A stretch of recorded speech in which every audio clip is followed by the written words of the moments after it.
Thank you very much. I'll just diminish this. There we go. And this was my subject because in putting together the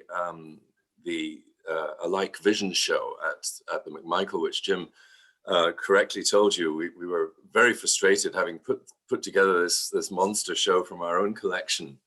And it's been a wonderful experience to retread all that, the area of Painting Canada again, but from one collection. That had been a wonderful thing to do, but it couldn't open at that. It opened briefly and then we had to close for COVID. We're of course open again now, but only 4 days a week from Thursday to Sunday. So it's still up and we will keep it open all of next year. So you still have a chance to see that show.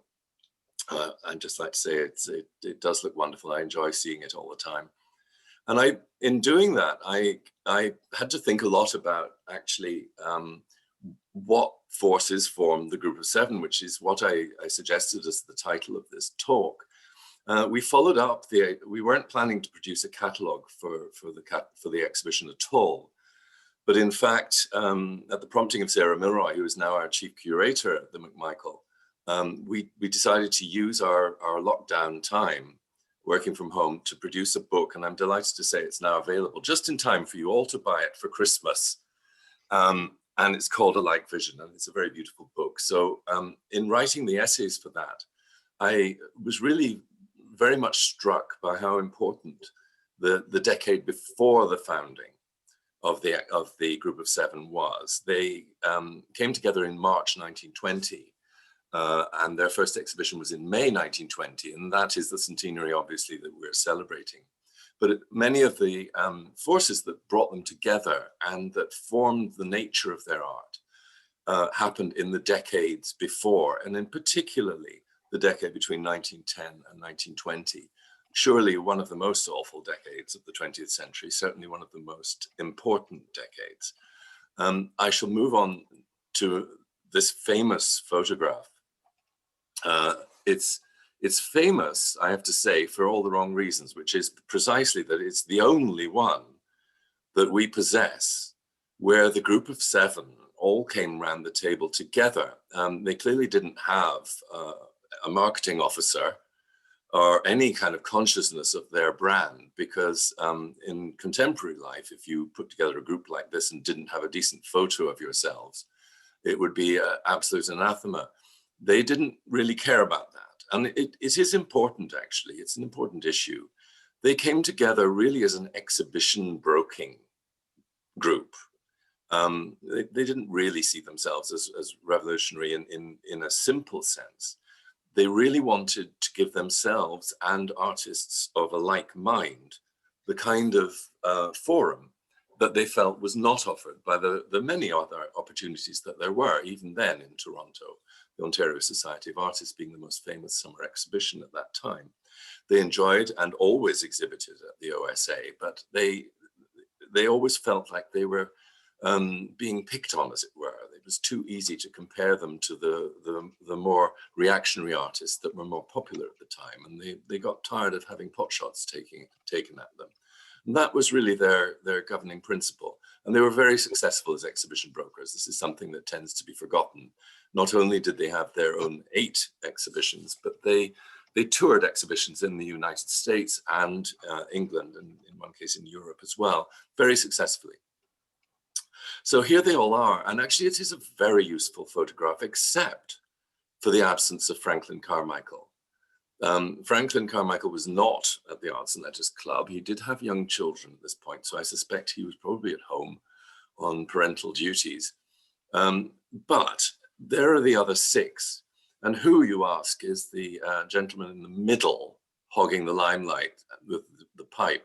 That's Barker Fairley, who should be of interest to you all. He was a professor of German language and literature at the University of Toronto from 1915 for the rest of his life. And he lived to be 99.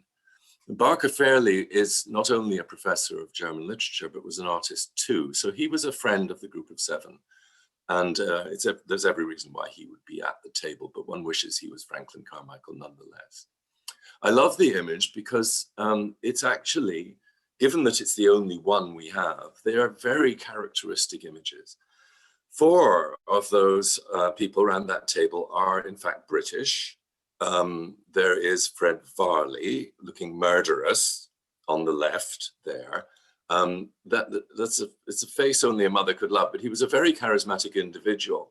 But you can see Yorkshire written all over him. He was born in Sheffield. And opposite him on the other side is Arthur Lismer looking at Fred Varley, interestingly. Lismer was also from Sheffield. Next to Lismer on the far right is MacDonald, who was born in Durham. And the other Brit, of course, is Barker Fairley himself, who was also a Yorkshireman from Barnstaple. So it's a very British group altogether. What I love about them is their expressions say so much about them. I've mentioned Varley already. Jackson looking slightly distrustful of the camera. Lauren Harris, inadvertently, I'm sure, at the head of the table.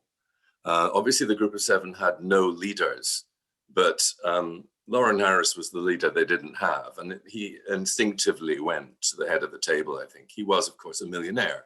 He was the heir of the Massey Harris farming machinery fortune. Johnston, who I think sitting just to our right of Barker Fairley with the pipe, always to me looks like your friendly local bank manager. But the interesting thing about Johnston is he's never paying attention. And you can see he's looking down, he's got something in front of him, he's not paying attention. And funnily enough, that kind of characterizes him perfectly. He joined the group of 7, but left almost immediately. He only exhibited once with them and then moved off to Winnipeg in 1921. So his attention was always elsewhere.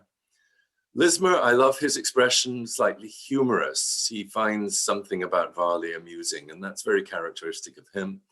And finally, MacDonald always seems to have been aware of the camera. I don't know why, but he's invariably, when you take a photo with him in the room, he's always looking at the camera, again, with a sort of rather wry smile. It's a lovely photo to have. I just wish there were more photos of them.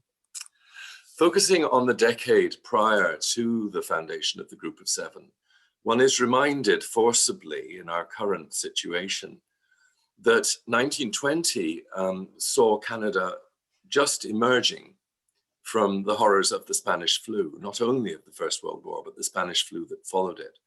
The Spanish flu raged from 1918 to 1920. Its peak was in the winter of 1918 over to the early days of 1919, the second wave of the Spanish flu, which had mutated in that time and was causing, that was where most of the deaths from that virus occurred. And we should bear in mind that the Spanish flu killed some 50,000 Canadians, almost as many as died in the First World War. It must have been a truly horrendous thing to come back from the trenches in Europe to face this appalling pandemic. And as you can see, just as John Tory was closing down restaurants and things last week, here you have the same message, and all of them wearing masks, just as we've all got so horribly used to. One of the things I brought these 2 images up was we've discovered at the McMichael that opening the gallery, even under strict protocol conditions and limiting the numbers of people and prioritizing health and safety and masks and sanitizing hands and all of those things that we have to live with now.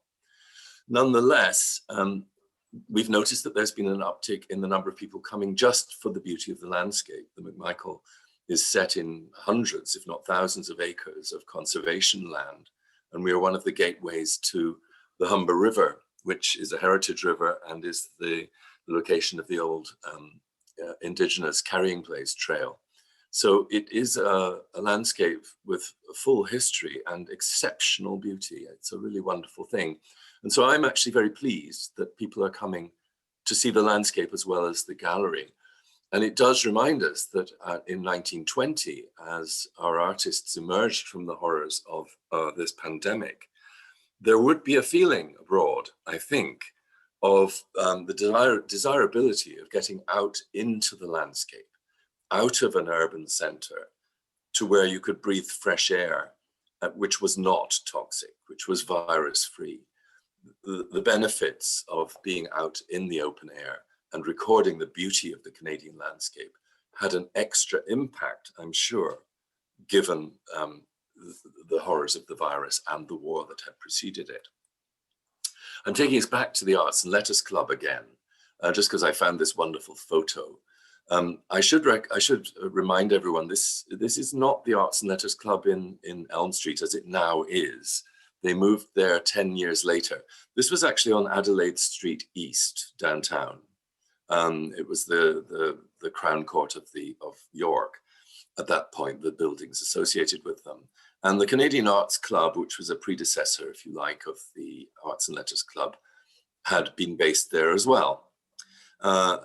It was obviously a place that was available.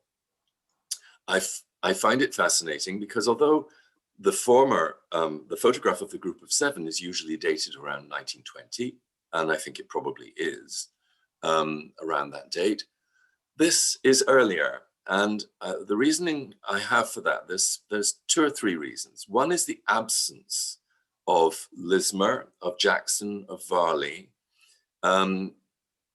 because they were away, and Harris indeed, because they were actually away at the war, either as war artists. Harris was training troops. Lismer was based in Halifax at this point as principal of the Art College, but also working for the Canadian War Records. And Jackson and Varley were over on the fields of Flanders at this point. So they aren't present, and that's significant. Whereas MacDonald is there, I don't know if you can see my cursor, but he's there at the back and at the right. And look at him, smiling at the camera again. He's always aware of the camera. In the center, just to the left of the great chimney piece there's a little group of three men. And again, look, they're not paying any attention. And guess who's in the middle? Frank Johnston, again, not paying attention to anything at all except what's in his hand there. He's underneath a particular painting. I suspect the two paintings over his head on the left side of that chimney piece, the bottom one, I suspect is by Varley. I haven't been able to follow that one up. But the top one, I do know. I know that one very well. Here's a detail that I've blown up. It's kind of hard to read, but it's a very familiar painting indeed. It's Lauren Harris's Snow Fantasy from the McMichael. And before you point out that it's completely the wrong shape, let me bring up the sketch for this painting, which is in the Art Gallery of Ontario. There it is. And the sketch shows us that, in fact, Snow Fantasy, the finished painting, has been cut down. We don't know why that has happened. It may have been done by Lauren Harris himself, or it may have been done by a subsequent owner of the painting. My own suspicion is that it was probably damaged. And Nancy Lang, who is someone who knows more about the group of seven than I ever will, suggested to me that it may have been stored in the basement of the studio building in Rosedale, which was, as you know, it's at the bottom of a steep escarpment, and it was prone to flooding. So she thinks that maybe it was down there and the bottom part of it got damaged, got water damage. We don't know. But anyway, that's what that painting is. This painting is dated around 1917. And so I think, if we just look at our previous slide again, I think this is 1917. You'll notice one other extremely obvious thing about this painting. There is one woman in it, and she's the waitress at the back. This was an all-male affair, and the same has, of course, been said of the group of seven. They were very encouraging of women artists, and they invited women artists to exhibit with them. But it was an all-male exclusive club, and that was just very much part of the language of the time. And in fact, it's always irritated. It's quite hard for me to read criticism of the time and art appreciation of the time, both by men and women, because the language reads quite unfairly to a modern ear. the favorite way of describing a favorite artist was to describe the work as virile or red-blooded. These were favorite terms to describe great art. What the women artists who were of that period thought of that, I am not sure. Probably took a dim view. What I wanted to show here with Tom Thomson's view of Canoe Lake in 1916 is that one of the benefits of the Arts and Letters Club is something that is quite intangible and that we can only imagine. It was a place set up for brisk and vibrant discussion, cross-cultural.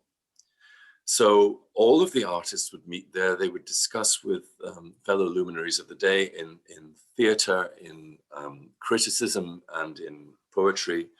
And the issues of the day were thrashed out. And it is perfectly clear that one of the founding issues, the things that founded Tom Thomson's style, is not experience, because Tom Thomson did not get further than Seattle. He never traveled to Europe. He never saw works by Van Gogh, for instance. He never saw works by the Post-Impressionists, but he would have talked to Harris and the other future members of the Group of Seven, all of whom had spent time in Europe. And someone like Jackson, who was a particular friend of Thomson's and who shared a studio with him in early 1914, had seen this kind of work.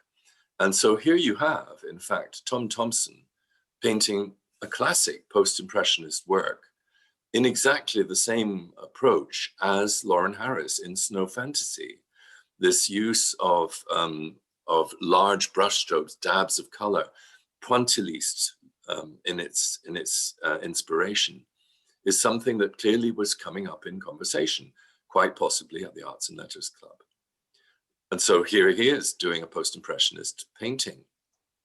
And it reminds me precisely of the work of Georges Seurat. This is just blown it up so it fills the screen, a thing of great beauty. It's a sketch for La Grande Jatte, the famous painting by Seurat. And it shows exactly the same use of brushstrokes and the laying together of colors, particularly, I think, in the way he's painted the water at the top here. Let's just look back. It's a direct comparison. Well, Thomson never saw the work of Seurat, as far as I'm aware, but nonetheless, he's been listening and learning. And this is the thing about Thomson. He learns quicker than almost anyone I can imagine. I'm reminded, I just included this as a kind of a side remark. I'm reminded in looking at the work of the nascent Group of Seven in that decade of another artist who flew under the radar for many, many years. And this was Roderick O'Connor. He's Irish. And Roderick O'Connor has been forgotten largely because he, like Lauren Harris, was a wealthy man. He didn't need to sell his work. And therefore, it lay in his studio after his death for many years. And it didn't really emerge until the 1950s. And they discovered that here was a complete, well-formed post-impressionist artist that no one had ever heard of.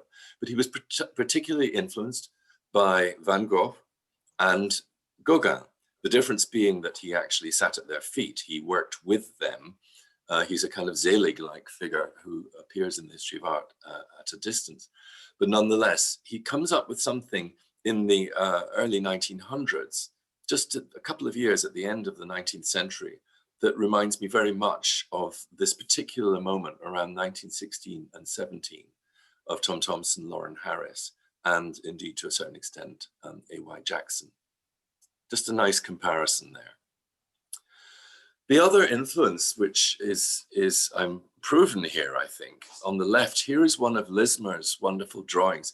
We have an extraordinary archive at the McMichael of his cartoons.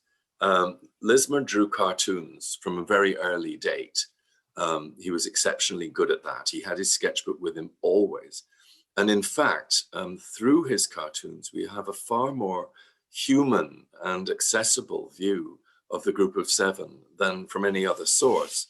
As I say, photographs are largely missing that we wish we had of the group of seven in informal terms. But Lismer fills that gap really rather wonderfully. And here we have an interesting little drawing, and he inscribes it at the bottom, reading from left to right, and he's just put L, V, VG, and AYJ. This is Lismer himself on the left. You can always tell it's Lismer because of the pipe and because of the height. Similarly, you can always tell A.Y. Jackson on the right because of his shorter height. And that face you could never miss. But VVG is indeed Vincent van Gogh. And Lismer has imagined the two artists, the two Canadian artists, strolling down, if you can see it's labeled at the top, Fifth Avenue, strolling down Fifth Avenue, arm in arm with Vincent van Gogh, a thing which of course could not ever have happened. But it does testify to the influence that they perceived of it from the work of Vincent van Gogh. And I just included the gorgeous Van Gogh's chair from the National Gallery on the right to remind us, given that I'm talking about how discussion and comparison of views between artists who had been in Europe and artists who had not been in Europe actually helped form the group of seven. If you imagine how you're describing Van Gogh's chair, a painting like this, to someone who's never seen such a work, you would emphasize the strong color, the intensified color, the use of outline, the bold black outlines that he uses, the unconventional angle, the unconventional composition, the unconventional subject matter, all of those things. And then on top of that, the vibrant and rough, almost rough brushwork. If you describe all those things and put them together, you do very quickly arrive at something that looks very much like Tom Thompson, I think.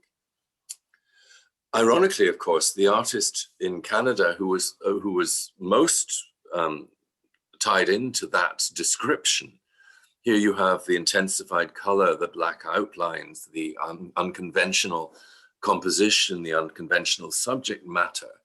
It's all there in this painting, and even with the same colors.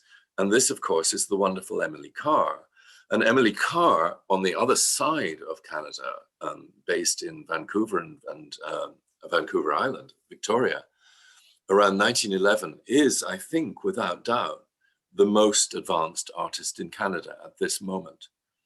She had been to Brittany, she had spent time in England, she had been taught in San Francisco. She was a hugely well-trained and sophisticated artist, and she knew exactly what the French fauves were up to and brought it back to Canada to resounding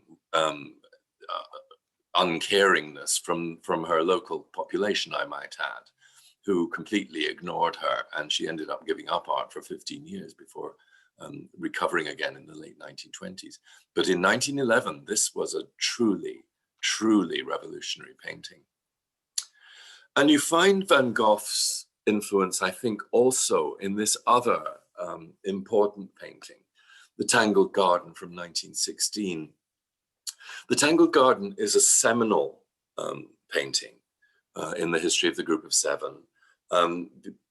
Not so much in terms of its style, which still doesn't quite look like the group of seven, I think you'll agree. It has the color and it has the boldness, but it's certainly coming from post-impressionism. Not directly, I think, from Van Gogh particularly, although the sunflower would suggest that MacDonald was perfectly aware of that element in Van Gogh's oeuvre. Nonetheless, it is hugely important because it is a very bold thing. We're so used to it now, and it's been on many people's walls for many years. It's an extremely popular painting. But at the time, this was the work of art that absolutely infuriated the reactionary critics of the day. And the reactionary critics of the day play an important role in the formation as one of the key forces that formed the group of seven, because they did form themselves in opposition to a very loud and reactionary critical reaction to their work. as we've seen, the group of seven were actually not often doing anything really revolutionary. I mean, Van Gogh had died many, many years before Cézanne was dead already. They were not doing revolutionary things. They were adapting modern idioms for a Canadian marketplace. But nonetheless, this was almost too much for a critic like Hector Charlesworth, who dominated the criticism of the time. And it's this painting in particular that produced some of the most famous quotes. The comparison to a Hungarian goulash, or the contents of a drunkard's stomach, was one of the more colorful and frankly disgusting images that were provoked in relation to this perfectly delightful painting. It seems extraordinary to us now that that should have been the reaction, but so it was. And the wonderful thing about a band of extremely reactionary critics is that it does pull people together out of sheer solidarity.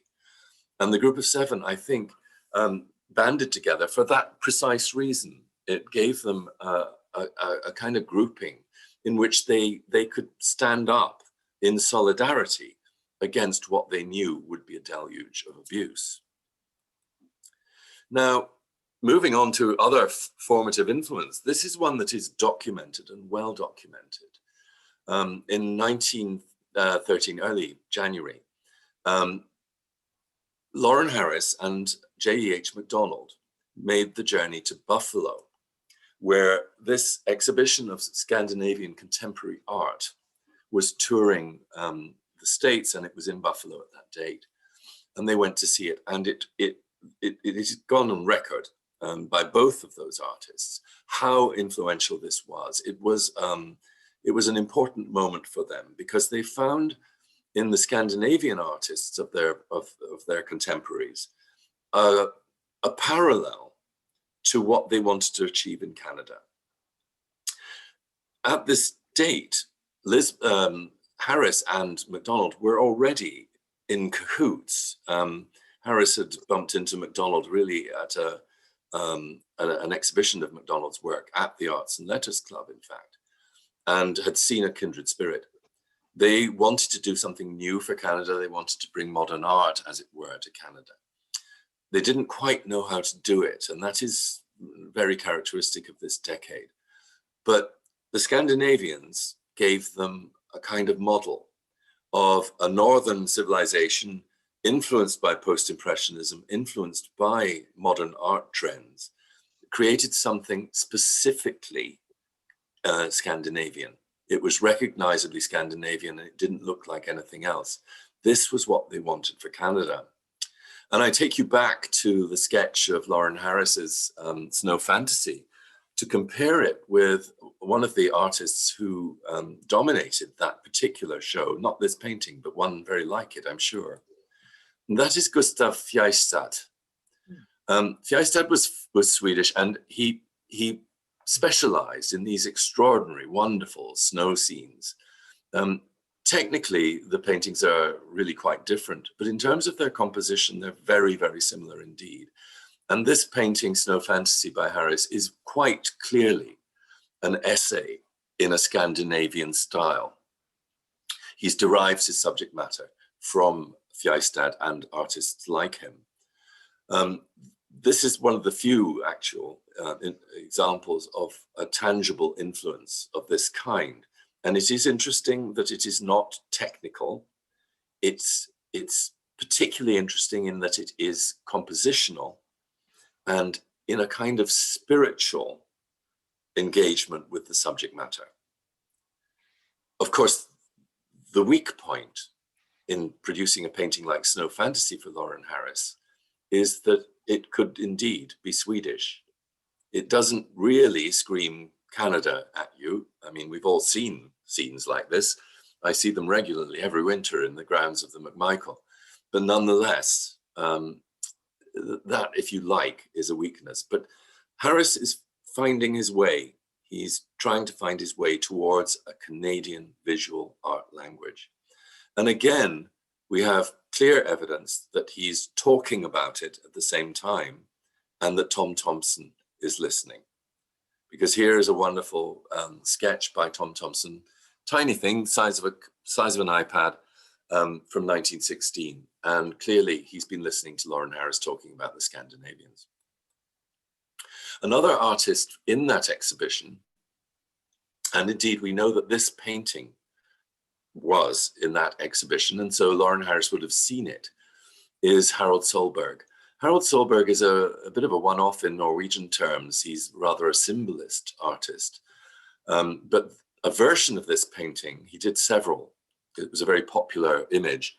A version of this painting from 1914 hangs in the National Gallery in Oslo and is effectively Norway's Mona Lisa. It's the most popular painting in Norway. It's the equivalent of many of the Group of Seven's paintings in Canada. And it's hard to believe that a painting like Lauren Harris's Mountains and Lake, back from 1929, is not remembering this kind of painting. Again, the sort of spiritual aspect of Harald Solberg's symbolist work resonated very strongly with Lauren Harris, who, as is famously known to have dabbled in theosophy and had a very spiritual approach to painting generally. He was invariably looking for the divine in the landscapes and found them in such images as this. I should just say, actually, this image of mountains and lake does not do Lauren Harris justice. The colors in the painting are much more jewel-like.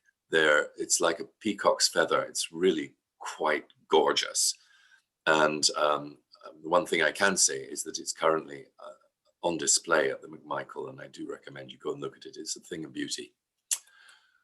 Okay, we're going to shift entirely to a different area of influence. Again, on Lauren Harris precisely.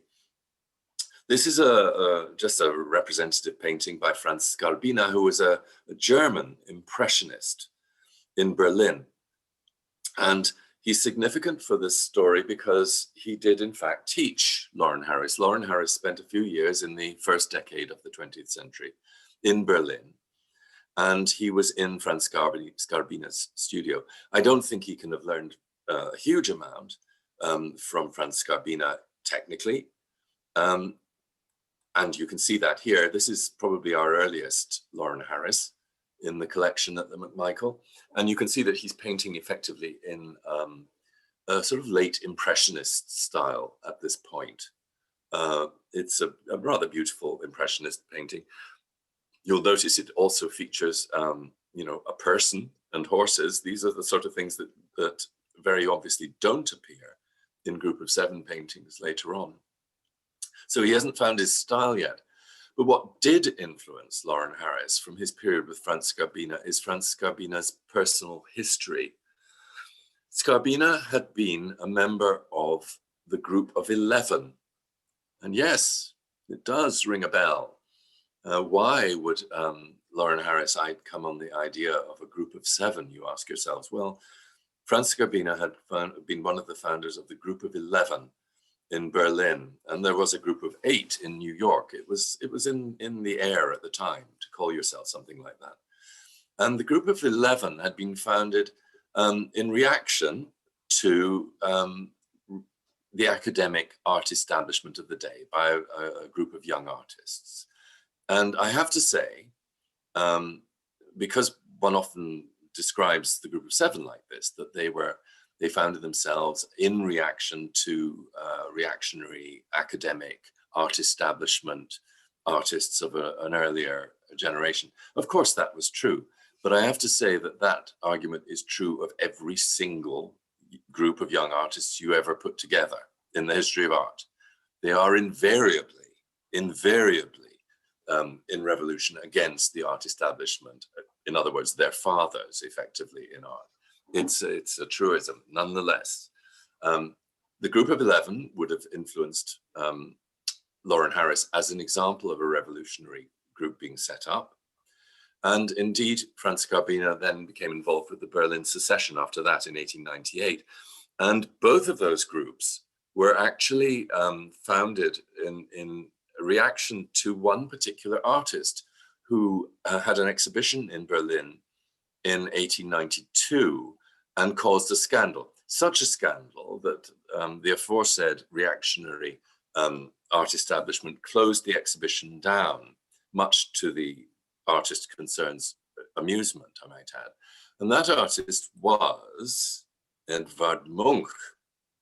And of course, the scream comes from 1893. Munch spent 4 years in Berlin at a period when he was putting together the Frieze of Life and caused maximum scandal and horror in the Berlin art establishment. And of course, Lauren Harris would have been aware of this, but I'm pretty sure I can only find one evidence of what I would think is possibly an influence or an awareness of Munch's approach to landscape, which, as you can see, is pretty hair-raising, even in pastel. And that is A.Y. Jackson. This is a painting from 1924, and this is one of the very few examples I can find where I think we might have an artist who is aware of the more extreme side of Edvard Munch or potentially German Expressionism. And it's not surprising that it should be in the work of A.Y. Jackson, who was arguably the most sophisticated of all of the group of seven, the most experienced artist of them all, someone who had spent many years in Europe, in France, in Italy, in London, and knew the score. I mean, he was a thoroughly experienced artist. Here he is. And here he is in the studio building. And the studio building, of course, is hugely important. I just point out, apart from the disgraceful mess, which is utterly typical of an artist, these extraordinary north-facing windows. Also, just out of sheer selfishness, just point out the easel there on the right. That easel survives. It's actually on display in the McMichael at the moment with a painting on it. He had inherited it from Tom Thompson, with whom he shared this very studio, Studio One at the studio building in early 1914.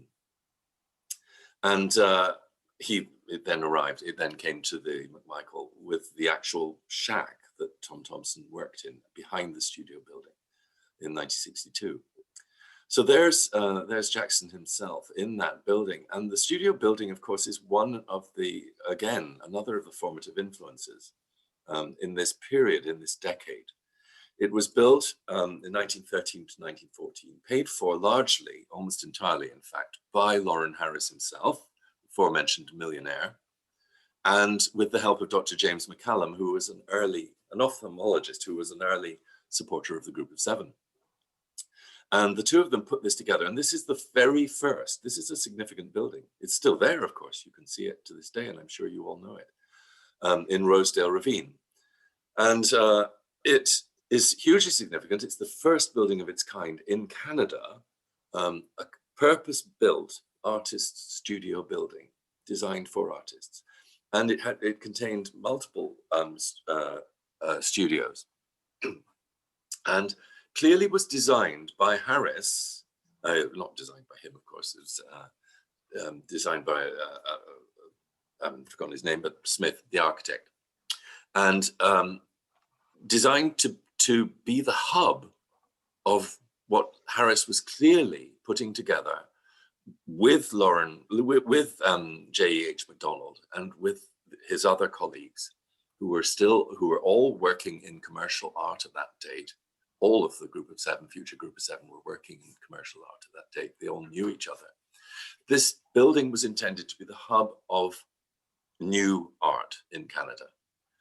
Harris was planning a group, whether the Group of Seven or not, in 1914.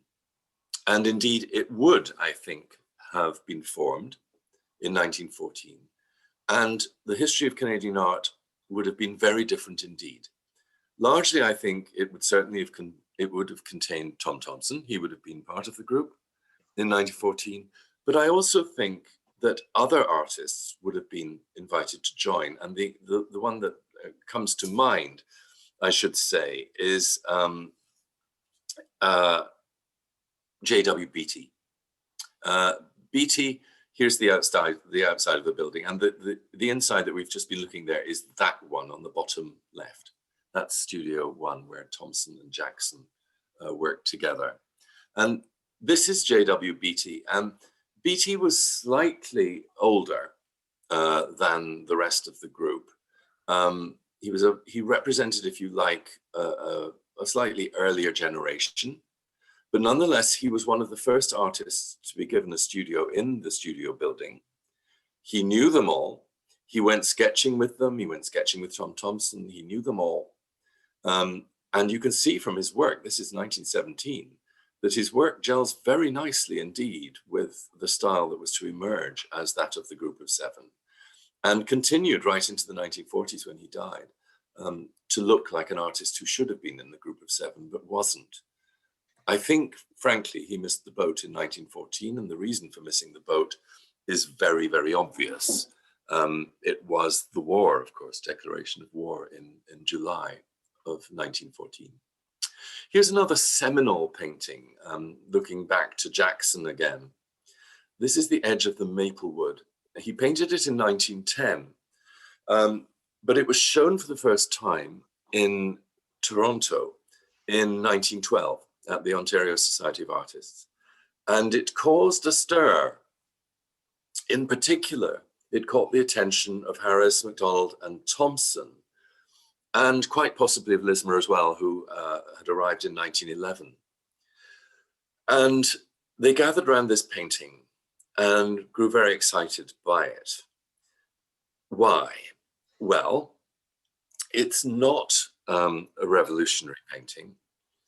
It's painted in a very, very sophisticated late Impressionist style. It doesn't look like the Group of Seven particularly. This is early Jackson, a very fluent, very accomplished Impressionist painter at this date. But what caught their eye was that this is a classic Canadian scene without being picturesque in any way. It simply shows a typical Canadian hillside leading up to a vernacular farmstead on the left at the top there. There's a classic Canadian snake fence on the right. And what has caught Jackson's eye, his artist's eye, is not so much the picturesqueness of the view, but the wonderful shadow of the tree in the foreground, snaking its way across the landscape. This is bold, it's bold stuff. It's could only be Canada. It's very broadly painted in a very fluent and exciting style. The brush strokes are very visible. There's nothing polite about this. I don't think there was anything polite about A.Y. Jackson altogether, I have to say. As a personality, he was a bit of a feisty individual. One of their great debaters, I have to say. He was articulate too, and he knew what he wanted to say. So this caused a lot of a stir, and in fact, as a result of seeing this painting, MacDonald wrote to Jackson, who was still living in Montreal at this point, to invite him to come to Toronto, and offering, and Lauren Harris was actually going to buy a painting from him. And their timing was perfect because, in fact, Jackson was on the very point of moving to New York at this point. He was fed up with Montreal. He was fed up with the reactionary art establishment there, wanted to move on. And the invitation came at exactly the right moment, and he moved to Toronto, and then became, as it were, one of the mentor figures of the future Group of Seven, particularly for Tom Thompson, with whom he struck up an almost immediate friendship. And I think it is no accident that Thompson and Jackson moved into the studio building together, sharing one studio between them in early 1914. Jackson was clearly intended by Harris, I think, and MacDonald to be Thompson's mentor. Anyway, here he is, Jackson, and a reminder of, I've already mentioned it, obviously, that one of the most formative elements of this dreadful decade was the outbreak of war in 1914 and the influence it had and impact it had on artists. Jackson and Thompson were painting in Algonquin Park together that summer when war was declared on July 28th of 1914. Jackson went home to Montreal, and wrote to say that he was in fact enlisting, and he was the first of the group to enlist, and eventually made his way over to the killing fields of Flanders and France, and did fight. He fought as a private in the trenches, and we have some of his memorabilia at the McMichael, because he lived his last 6 years as a guest of Robert and Signe McMichael, actually at the McMichael Gallery on the top floor there. So we have a lot of his memorabilia, and I just thought I'd bring them up as well. Now, there was a very important exhibition, which is, I think, influential and often overlooked in the formative decade of 1910 to 1920.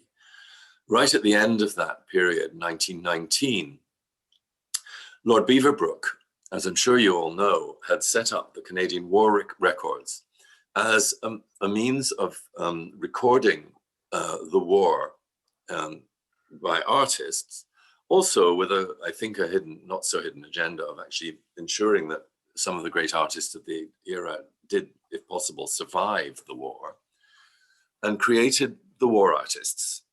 And originally, it wasn't purely Canadian. In fact, most of the original artists that were brought into this project were British.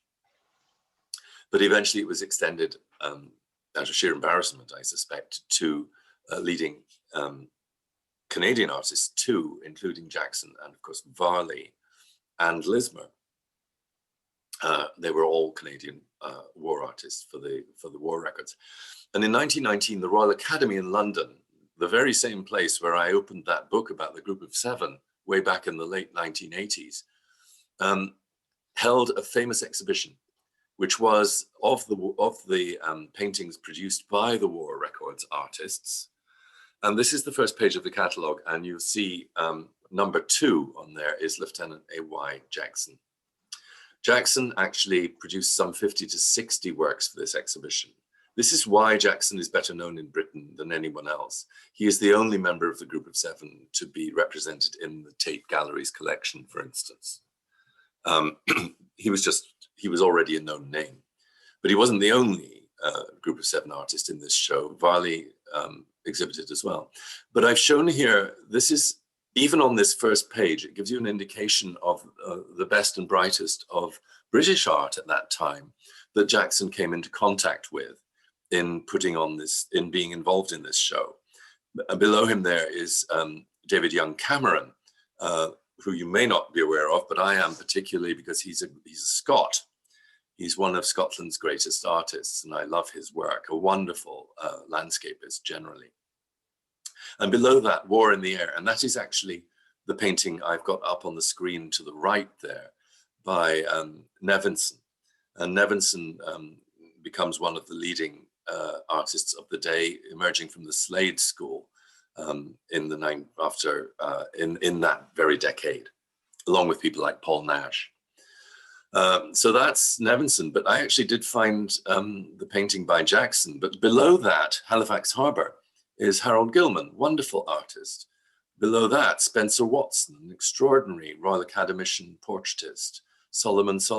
This is a who's who of British art at that date, and we have to assume that Jackson was perfectly well aware of all these artists because he was exhibiting alongside them. And this is his painting here. This is the Kemmel Vierstraat Road by A.Y. Jackson. And you can see him working in a very, again, a very impressionist style. Interestingly, it reminds me of David Milne. And of course, David Milne was also a war artist at this time and painted the aftermath of the war in 1919. And he exhibited several works in this particular exhibition as well. So they were aware of each other too, I think. Of the Canadian war artists, I think Varley is arguably the greatest. This is a masterpiece by Fred Varley, showing. It's based in Seaford. He was recording the training camp at Seaford. David Milne recorded images there as well, incidentally. And this is a sort of dummy run gas chamber but it's one of the most haunting images of the war I can think of. These ghost-like figures emerging from this toxic yellow smoke from a hole in the earth. It has a deliberately hellish, the mouth of hell element to it, which I think is extremely powerful. It's also extremely beautifully painted. The view to the channel beyond. At Seaford, you would have been able to hear the guns on the other side of the English Channel. It's an extraordinarily beautiful place, but what a horrific image. And perhaps even more so, an image of German prisoners disconsolately trampling through the shattered trench landscape of Flanders. This is a very powerful image indeed, a dead body off to the side there. And I brought it up largely because of these extraordinary shattered trees that he's shown us. This becomes a part of the language, both for the Group of Seven, but elsewhere, I think, at this time. And just to give you an idea of the effect the war had, this is a letter from Fred Varley, I've just quoted from Fred Varley, that he wrote to his friend Arthur Lismer in May 1919. And it's significant, I think. I tell you, Arthur, your wildest nightmares pale before reality. I want to paint sunshine and burning golden leaves and blue waters and laughing faces. Sunshine and burning golden leaves and blue waters could be the title, a very good title for a Group of Seven exhibition, in fact. And it does make my point for me that, in fact, the formation of the Group of Seven and their choice of subject matter, the great unpainted wilderness, so-called, of Canada, with its astonishing beauty and its wonderful fall colors and its glorious winters and its huge skies, was, if you like, for many, an antidote to what they knew of the horrors of the First World War. Epitomized by this painting by Paul Nash, which was in the same exhibition, 1918, We Are Making a New World, a title that drips with irony. It's less well known, actually, that this painting is one of the very first that Paul Nash painted. He was trained as a graphic artist and took to paints for the same reason that Varley wrote that letter to Lismer, out of sheer horror at the waste of the First World War. He wrote to his wife that he had ceased to be an artist. He would be a witness. He saw himself as a witness to the horrors of the war. And of course, one bears in mind that part of the issue was that they had memories of what that landscape looked like before. This is the River Somme, painted by A.Y. Jackson in 1912 on one of his trips to France. An idyllic landscape, exceptionally beautiful. The Somme to us means something very different.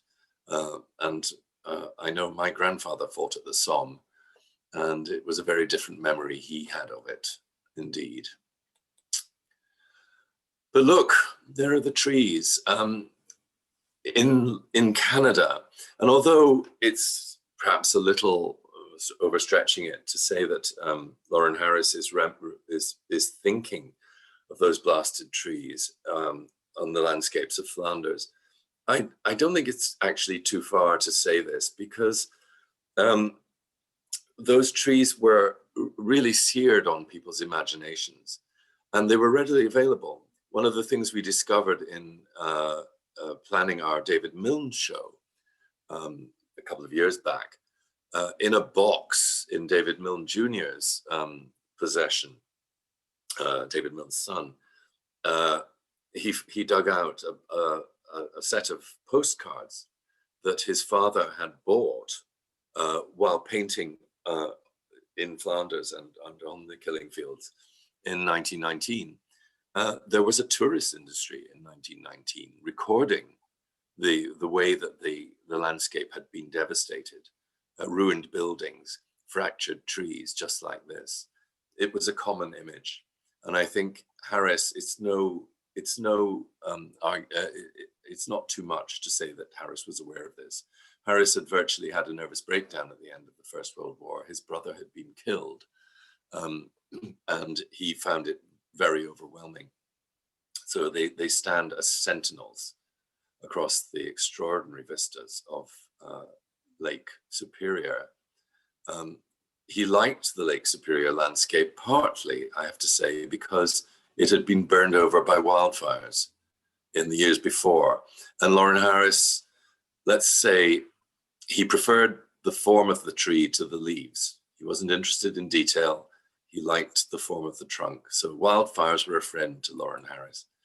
And here we have a famous painting by Jackson for Snow Algoma. And I'm going to compare it with this painting by MacDonald called Forest Wilderness. And it is a just comparison because the two of them were painting on the same ridge in Algoma, 1919 to 1920. And Jackson, of course, was just returned from the First World War. And MacDonald, who had not, obviously, he was older and he had elderly relatives to look after. He had not volunteered for the war effort. His painting is one of the most beautiful, sunny tapestries of colors that you could possibly imagine. A few yards to the left or right of him was A.Y. Jackson recording the same landscape in a very different mood at the same time.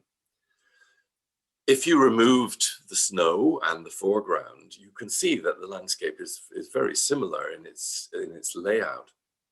And the interesting thing is that Jackson told his niece, Naomi Groves Jackson, that the sketch for this painting, from which he developed this painting, did not contain the foreground trees or the snow. In other words, the original sketch looked very much like MacDonald's painting. So he has made a decision, a conscious decision, to add these blackened, burnt out trees in the foreground. And then he has added the snow on top of that. And he's even taken the snow flurry to the point of looking like a smoke rising from the burnt trees. I find it a fascinating decision to have made. It's a theatrical decision. He has inserted, if you like, an implied narrative into what was basically a very beautiful landscape. And that narrative, surely, in the year following his return from the First World War, is some kind of memory, I think, of the battles of World War I. Now, moving on to Antwerp as, again, one of the formative influences. Lismer, Varley, and indeed Carmichael trained in Antwerp. Varley went there first. He was the older of them all. And the reason he went there, I think, is really rather simple. On the one hand, it offered a European city with access to extraordinary old master collections, including, of course, the great Rubens, who is one of the greatest landscapes of all time. So it broadened his outlook hugely. But the other reason for training at the Académie des Beaux-Arts in Antwerp was that it was free. It was free. And Varley had no money, never had any money. He drank it all, basically. So that was clearly an inducement for him. But he liked it well enough to recommend it to Lismer. And this lovely photograph, which I absolutely adore, shows Lismer seated on this box here on the right, third from the right, with a floppy bow around his neck in proper artist style. But I've rarely seen anyone look quite so miserable. I suspect he was very bored. Lismer didn't like academism at all, and he was a very imaginative and thoughtful human being, very poetic in his nature. But nonetheless, he's done a wonderful drawing. There's no doubt about it. In fact, they all have, it has to be said. All of these young men are clearly well schooled. What I find fascinating is that the drawings are life-size, and I think that must be a characteristic of Antwerp's approach to academy drawings. Every academy in the world taught life drawing, but I've rarely seen anything on this scale. And the proof is in the pudding, actually, for us in our collection, because although we don't have anything by Lismer from his Antwerp days, apart from a few watercolors. We do have a full set of Academy life studies by Franklin Carmichael, which clearly come from 1914, when Carmichael went to Antwerp in the footsteps of Varley and Lismer, and clearly at their recommendation. Sadly for Carmichael, of course, the outbreak of war interfered with that as well, and he had to return home before finishing his studies. But we at the McMichael have a glorious series of life-size, enormous drawings by Carmichael, clearly done in this very studio. Passing through London, as many of the artists did, I'm particularly fascinated by the fact that Lismer leaves Yorkshire in 1911 to move to Toronto, where he joins Grip Limited, the firm of commercial artists that he worked for, along with MacDonald and Johnston and Tom Thompson and everybody else. 1911 is a significant date in England. Varley followed in 1912, and Varley was clearly aware of what was happening in England too. And I've always been fascinated by the parallels between one particular outbreak of British post-impressionism from exactly that date. Between 1911 and 1913, a group of 3 artists were painting in northern Wales. Their focus was on Mount Arenig, which is the mountain here on the left. And the painting on the left is by John Dixon Innes. The painting on the right is by Derwent Lees.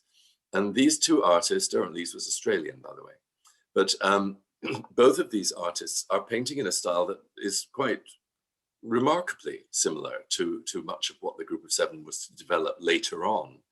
And I do wonder whether, in fact, that influence was actually tangible, or whether it's an accidental byproduct of a similar influence of post-impressionism on young artists generally. The third member of this triumvirate painting in Arenig became probably the most famous painter in Britain, and was already at this date. And that is Augustus John. This is the Blue Pool from exactly this date, 1911 to 1913. A simply gorgeous painting. It's clearly the same pool that Derwent Lees was painting in the former slide. And Augustus John was one of Varley's great heroes. And you can certainly see the influence of Augustus John on Varley's landscapes, but we should also bear in mind that Augustus John is one of the great portraitists of the era too. And here's a portrait from 1911 of one of his mistresses, Dorelia. The other thing about Augustus John, he's almost the 20th century's cliche of the Bohemian artist. He was larger than life. He drank too much. He grew his hair too long. He wore a beard. He trekked around the countryside in a gypsy caravan with his wife and Dorelia and their various children in an amazing and jaw-dropping Bohemian household that absolutely riveted the young artists of the day. Everyone was fascinated with Augustus John. He was mad, bad, and dangerous to know, but nonetheless hugely influential. And at that date, considered to be, he was referred to often as England's Michelangelo for the sheer quality of his draftsmanship. And of course, that influence is definitely there in Varley, because we know that, as you all know, Fred Varley, while also being one of the great landscapists of the Canadian tradition, is also one of the great portraitists. And here we have a head of Vera that looks very much like an Augustus John to me. And I've just put in this Edwin Holgate too. Edwin Holgate joined the Group of 7 in 1929, late in the day. And he is really second only to Varley, I think, as a portraitist. And this head of his wife, Frances, I think speaks volumes as to the influence of Augustus John on the Group of 7. And moving now to Lismer. I'm very fond of Arthur Lismer. It's taken me a while, but I've finally fallen in love with Arthur Lismer, and I am particularly enamored of his work at the moment, which is interesting because in 2011, when I was putting together Painting Canada, his was the work I responded to least, I think. But here he is And this must be 1911. More or less as soon as he arrived in Canada, he's at his desk at Grip Limited, the commercial art firm that they all worked for under MacDonald. And the reason I know it's 1911 is because of what he's reading. It's the coronation version of Punch for that year. And the only coronation it can be is Edward V, George V, I beg your pardon, George V and Queen Mary, 1911 in summer that year. And you can see from his expression, what I mentioned earlier about him in the famous Group of Seven photograph. Lismer was amused and amusing. He was a witty man, and he drew cartoons. And here we've got a selection. Here's Lauren Harris.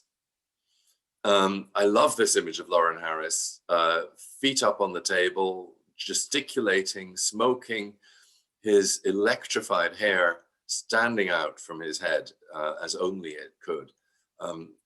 He is an extraordinarily dynamic and, I suspect, quite exhausting figure to keep up with, full of stamina, full of vim and vigor. As I say, the leader the Group of Seven were supposed not to have. Here's another funny one. I love this. This must be from 1927. And the figure on the left is clearly Lismer himself, you can tell, because of the hair and the pipe. And the tiny child beside him is no child. That is Emily Carr, who visited in 1927 as part of an exhibition at the National Gallery of Canada. And at that date, met all the Group of Seven, toured around and made friends, particularly with Lauren Harris. And I think the painting that he is indicated above her head is one of her wonderful tree studies. But obviously the thing that struck Lismer particularly about Emily Carr was not the grandeur of her genius, but her tiny size. She was extremely small. And finally, a different drawing by Lismer. This is an exquisite, almost academic study of the young Franklin Carmichael, cross-legged on a bed, sketching. It's a very beautiful drawing. It's the kind of image of a member of the Group of Seven that we so often long for but don't get. And I'm very grateful to it because I'm particularly fond of Franklin Carmichael. And to Lismer, we owe our best images, I think, of Tom Thompson. And it's to Tom Thompson I turn briefly. I've gone over my time, I know, I'm terribly sorry. But I just want to end with Tom Thompson because his influence is absolutely seminal on the Group of Seven. And ironically, it is not just the tangible influence of the work itself, but the personality of the man, his outdoorsiness, his moodiness, his personality, his good looks, his, I don't know, his brand, if you like, that influenced them hugely. But also, I think you have to say that his death, the tragedy of his death in July 1917, in this terrible canoeing accident that has riveted Canadians ever since, actually focused people's minds on him. In the aftermath, MacDonald, who had a father-like relationship to Tom Thompson, was clearly devastated. They all were. Obviously, he was a great friend. They had all gone out into Algonquin Park sketching and painting with him. And they were devastated. But MacDonald and Harris took on themselves the cataloguing and authenticating of the 300 or so works that remained in Tom Thompson's shack after his death. And so they had a kind of baptism of the astonishing development that happened in Tom Thompson's very short career. In a matter of years, he moved from paintings like this in 1912, Fairy Lake, very nice, rather Victorian in its tonality, slightly downplaying color, realistic in its aims.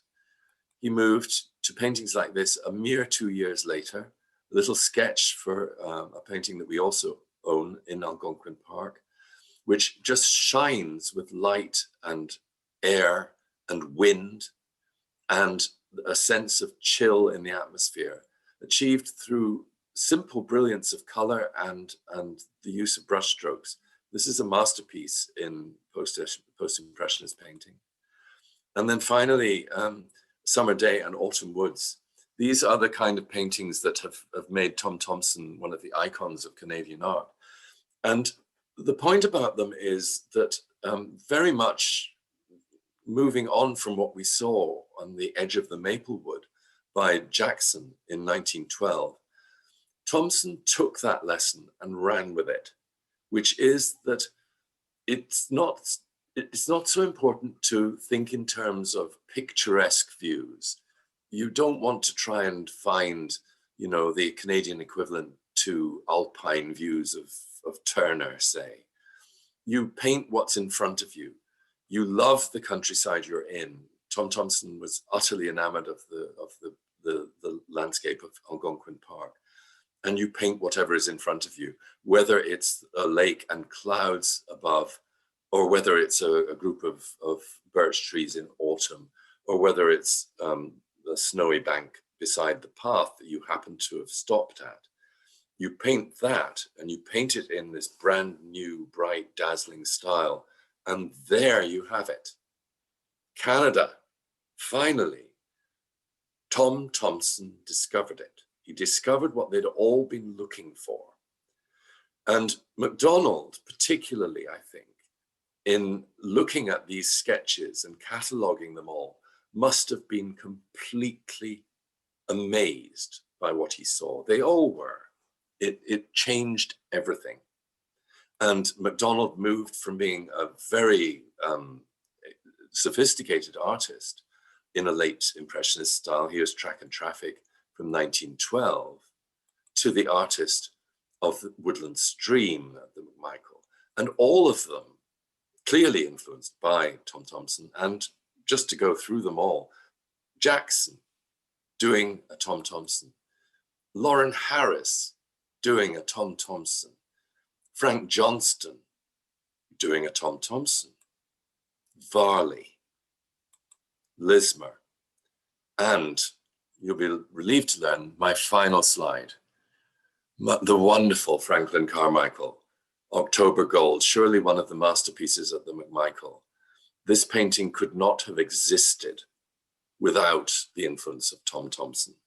And I just wanted to end with Franklin Carmichael because in 1915, when Carmichael got married to Ada, Thompson, who was away in Algonquin Park, wrote to him and told him to take his pick of whatever was in the shack that he liked, because they had shared a studio together in late 1914 as a wedding present. And amongst them, Franklin Carmichael chose that very sketch of in Algonquin Park that I just showed you. And I cannot believe that that astonishing little sketch did not influence Franklin Carmichael profoundly, as Tom Thompson did all of the Group of Seven. So I end it there on the cusp of 1920, as it were, when they're about to found the Group of Seven. And I hope I've shown at least a handful of the influences that brought them to that position. But there were many more, of course. They did not burst on the scene out of nowhere. They did not invent the Canadian landscape. They came up with a language, however, which was different to anything I have ever seen before. And that's why I fell in love with them in 1987. And that's why I'm here in Canada today. I'll finish there.